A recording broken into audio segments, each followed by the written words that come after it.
जगावे जोगिया मोरा अलख जगावे।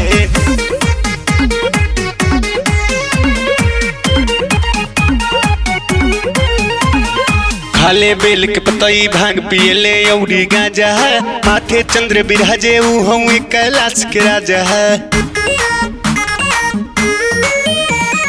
खाले बेल के पतई भांग पियले औरी गांजा है, माथे चंद्र बिराजे ऊ हूँ कैलाश के राजा है।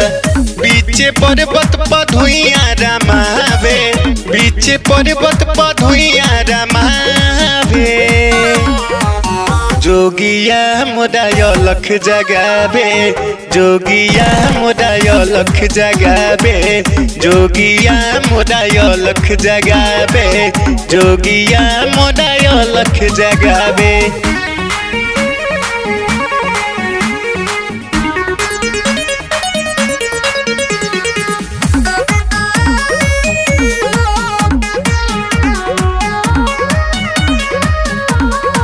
सुनीले बाबा राउर महिमा महान बा, रौरे कृपा से सारा चलत जहान बा। सुनीले बाबा राउर महिमा महान बा, रौरे कृपा से सारा चलत जहान बा।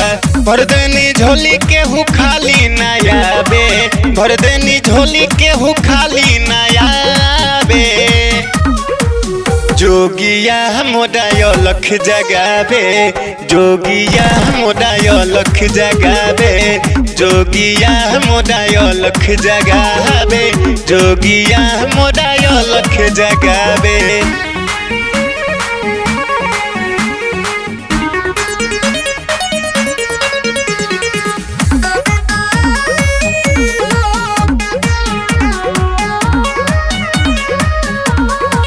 मेवा मलाई नाही मनमा के भावे, खुश होले बाबा जे भंगिया चढ़ावे।